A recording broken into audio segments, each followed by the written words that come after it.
This is unlike any earthquake swarm before. That's a doctor who is saying that, guys. The massive earthquake swarm in Japan, in the Tokara Islands, that is now believed to be volcanic / magmatic, continues since June 21st. I will tell you the latest about that, what the Japanese Meteorological Agency is saying. I will show you the updated maps and everything. But we should listen to that doctor because he is there and has been there. And he says, this is something different. We haven't seen this before. He's very concerned. He's serving the Tokara Islands for over 20 years. And while this long-running concerning earthquake swarm in the Tokara Island continues, Dr. Shintaka Nagai, who has been visiting the islands monthly for medical checkups since 2002, is warning that this swarm is different from any swarm that he has experienced before, both in number of earthquakes and in the strength of earthquakes, and in its psychological toll on the residents. Basically, as of July 11th, it is 1 week since they began to evacuate the islands because it was so unsettling and so concerning. Residents of OLCANOES and Kuchinoerabu-jima, they began evacuating. While many have fled the islands and they're trying to adjust to life in evacuation shelters, some residents have remained behind on the islands, and what they are saying is they're enduring daily fear of further quakes and of stronger quakes and or a new volcano being formed, something strange happening. Dr. Shintaka Nagai, he is affiliated with the Kagoshima, that's the prefecture where all this happening. Aside from the earthquake, guys, the volcanoes are popping. I'll give you an update about this as well. So he is connected with the Kagoshima Red Cross Hospital, has been providing ongoing medical care to the island group through his monthly visits. So he says that the emotional burden on the residents is like, this time he says, quote, the frequency and the size of the earthquakes is unprecedented. I'm concerned about the strain, the stress, the anxiety that the residents are under. He was in OLCANOES on June 24th. That was 3 days after the recent swarm began.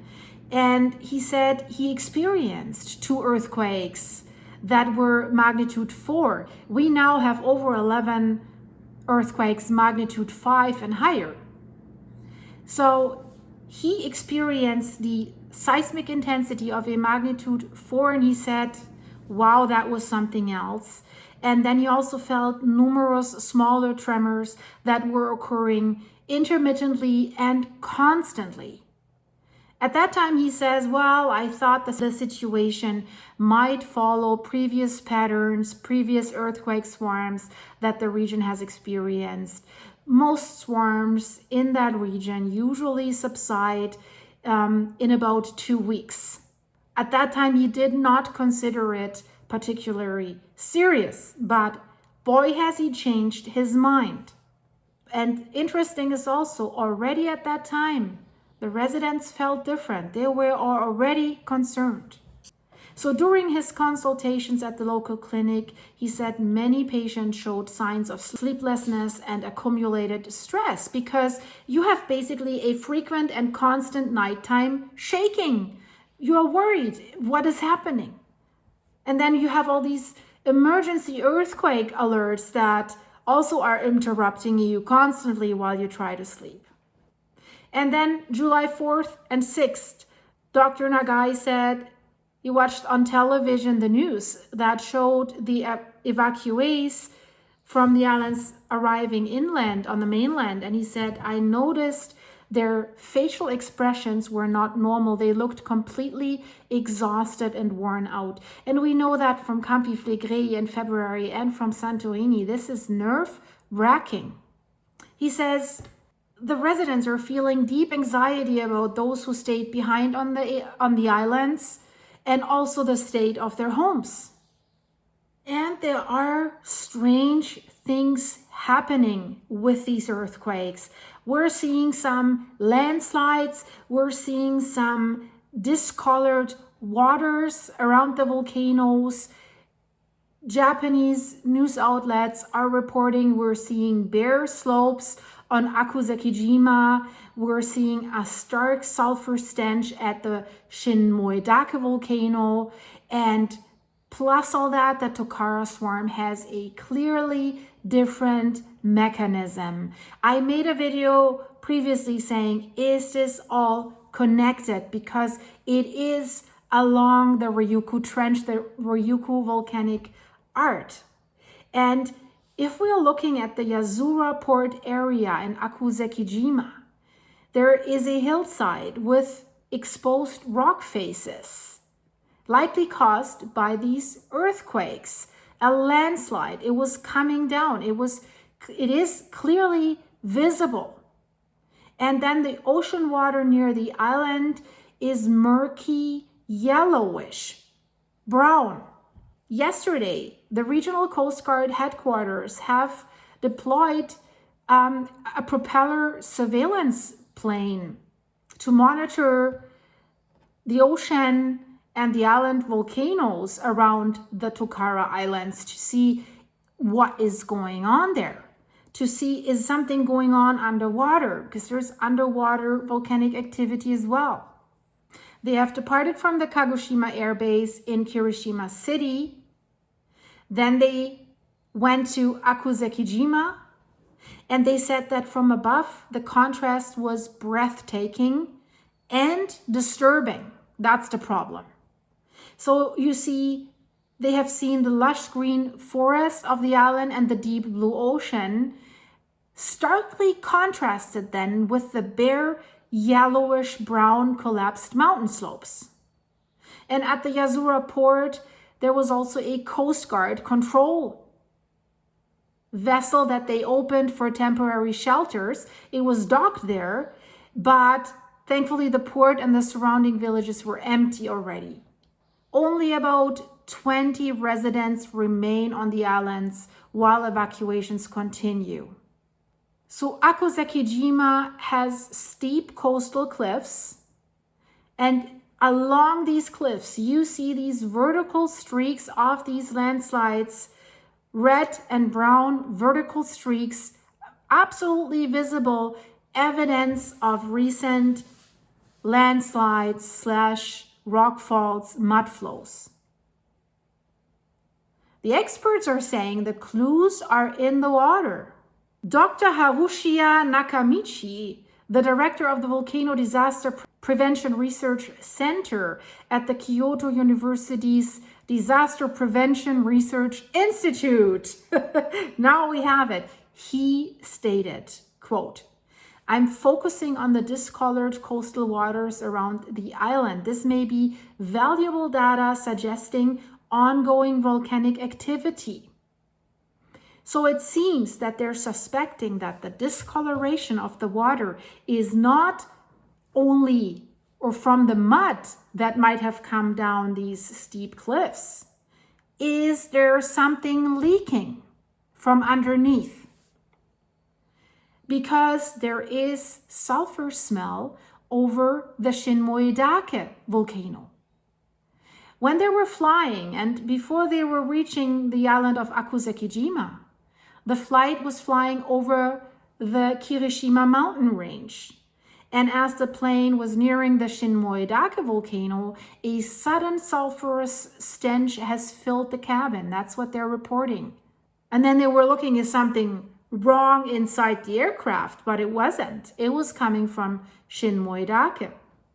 And then they were looking out of their window and they saw that the peak of Shintaka was shrouded in clouds, while a hazy layer that looked like volcanic ash was hovered over the fields below. So the sulfur odor was likely the result from active volcanic gas emissions from the volcano. So they say this is not the typical earthquake mechanism. Something's wrong here. Once the scientists returned from that flight, Dr. Nakamichi spoke to reporters and has offered a striking assessment. He said, there are no particular abnormalities in the active volcanoes that we have there, but the mechanism of this earthquake swarm is clearly different from a typical main shock aftershock sequence. There is a possibility that fluids such as magma or other subterranean fluids are involved. So they did this 5-hour survey, and they say it did give them a sobering view of the ongoing disaster scars across Akusekijima. Empty homes, the landslides, the earthquakes, the discolored seawater. Problem is, many residents could not evacuate because they have animals on the island. They have to care for livestock. So the scientists say we can only hope for their continued safety. So why are there still so many earthquakes? We have over 1,700 earthquakes now in the Tokara area. Is magma stimulating this unique topography, or are there multiple factors at work? We have over 1,700 earthquakes magnitude 1 or higher. So below magnitude 1, there's even more microseismic earthquakes that they can't measure. So we have way more than 1,700. In the past, the earthquake swarm have lasted anything from 1 day up to 10 days. But we're nearing 3 weeks right now. This is very, very unusual. So experts think that there are several factors at play, the topography, but also magma on the move. Would not be too surprising because the Tokara Islands are surrounded by a volcanic belt on the east side, where the Philippine Sea plate is subducting underneath the continental plate. And then on the west side, where the Okinawa Trough, a depression on the ocean floor that is pushing out the surrounding area. So basically, we have a special topography where forces are acting on both sides.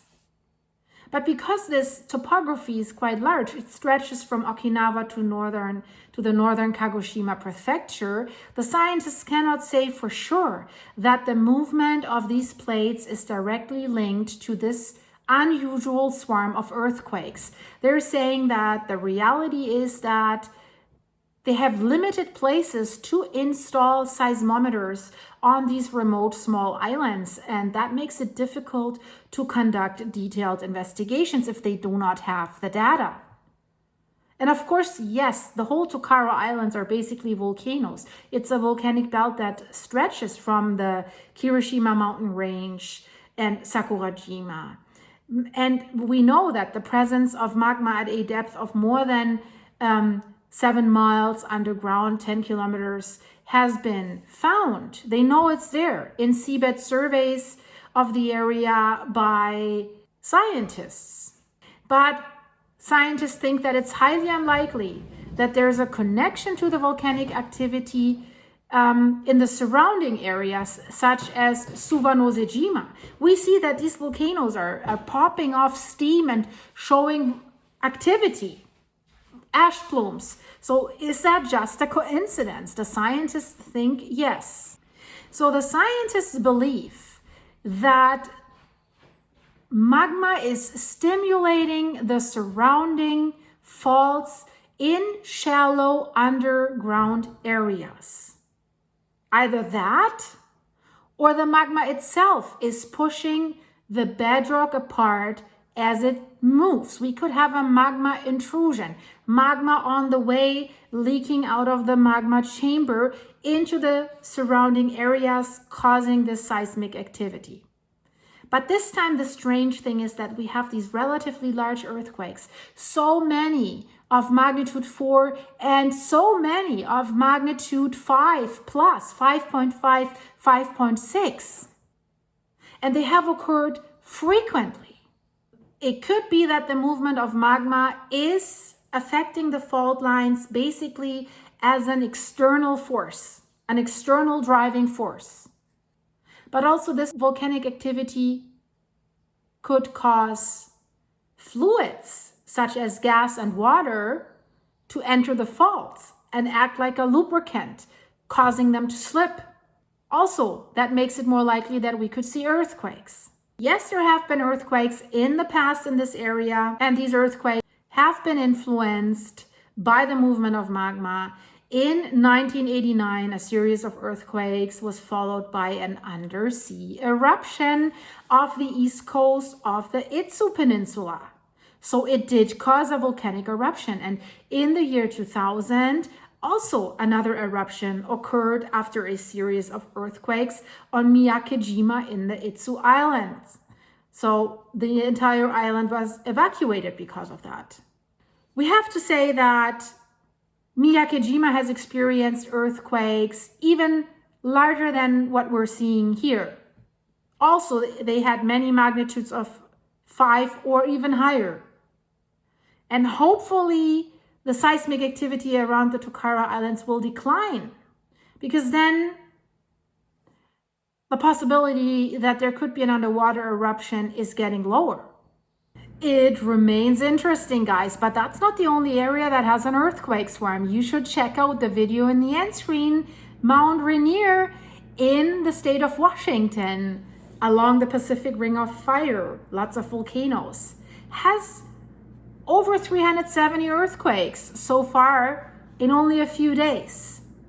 Is that concerning? It's definitely unusual. That's what the scientists are saying. And this is one of the most dangerous volcanoes in the US, not only because of the danger of an eruption. There's something else, because it's so densely populated. It has a threat level, what it could do at any time, and what could trigger by these earthquakes without a volcanic eruption. Check out my videos in the end screen. Really, really interesting stuff, guys. If you want to buy me a coffee, check the link in the description. Click the join button to become a supporting member for behind the scene videos. And thank you for your supers. Thank you for everyone who's buying me coffees, who's supporting me here. Shout out to all my members. I'm releasing a new video later. Another animal that I discovered and I filmed it. And yeah, guys, subscribe. Just subscribe. Check out all my videos and click one, and then I see you in just a second. Bye-bye.